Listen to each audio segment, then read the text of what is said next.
স্বাগতম আপনাকে। সব রকমের আপডেট এবং লেটেস্ট নিউজ পেতে অবশ্যই চ্যানেলটিতে সাবস্ক্রাইব করুন। ধন্যবাদ।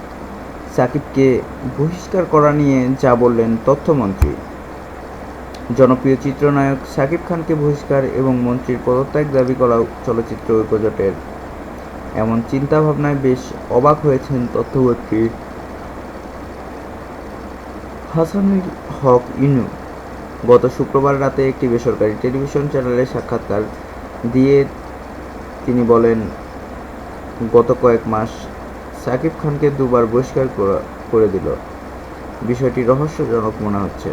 যৌথ প্রযোজনার ছবির নির্মাণে মন্ত্রী সচিবের কোনো সংশ্লিষ্টতা নেই দাবি করেন তথ্যমন্ত্রী।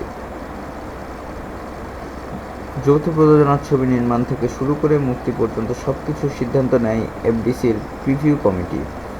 এখানে কোনো মন্ত্রীও বসেন না, সচিবও বসেন না।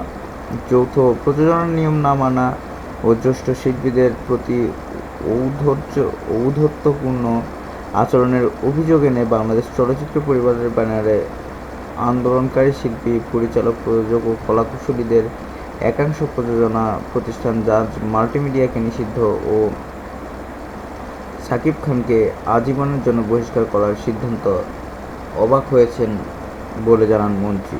বর্তমান সরকার ক্ষমতায় এসে এফডিসিকে নতুন করে প্রাণের সঞ্চার করেছে উল্লেখ করে তথ্যমন্ত্রী বলেন, মাননীয় প্রধানমন্ত্রী শেখ হাসিনার ক্ষমতায় আসার পর অন্ধকার পেরোবার এফডিসি চত্বরকে পুনর্জীবিত করেছি আমি। এখানে কোটি টাকার আধুনিক ডিজিটাল যন্ত্রপাতি, ক্যামেরা সবই এনে দিয়েছি। এখন এফডিসিতে রমরমা অবস্থা, প্রতিদিন শুটিং হচ্ছে। শেখ হাসিনা চলচ্চিত্রকে শিল্প ঘোষণা করেছেন।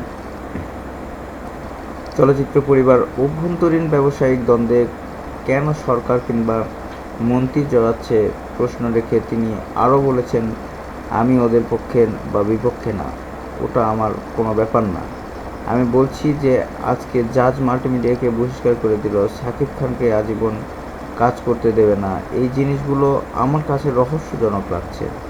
আমার কাছে মনে হচ্ছে চলচ্চিত্র জগতের যে পরিবার, যারা প্রখ্যাত অভিনেতা, অভিনেত্রী, পরিচালক, প্রযোজক, যারা তাদের অভ্যন্তরীণ ব্যবসায়িক দ্বন্দ্বে লিপ্ত, সেখানে সরকারকে কেন জড়াচ্ছে, মন্ত্রীকে কেন জড়াচ্ছে।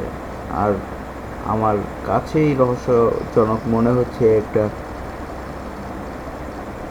অস্থিরতা দেখছি। সূত্র বাংলাদেশ প্রতিদিন। ধন্যবাদ ভিডিওটি দেখার জন্য। আরও আপডেট পেতে চ্যানেলটিতে সাবস্ক্রাইব করুন।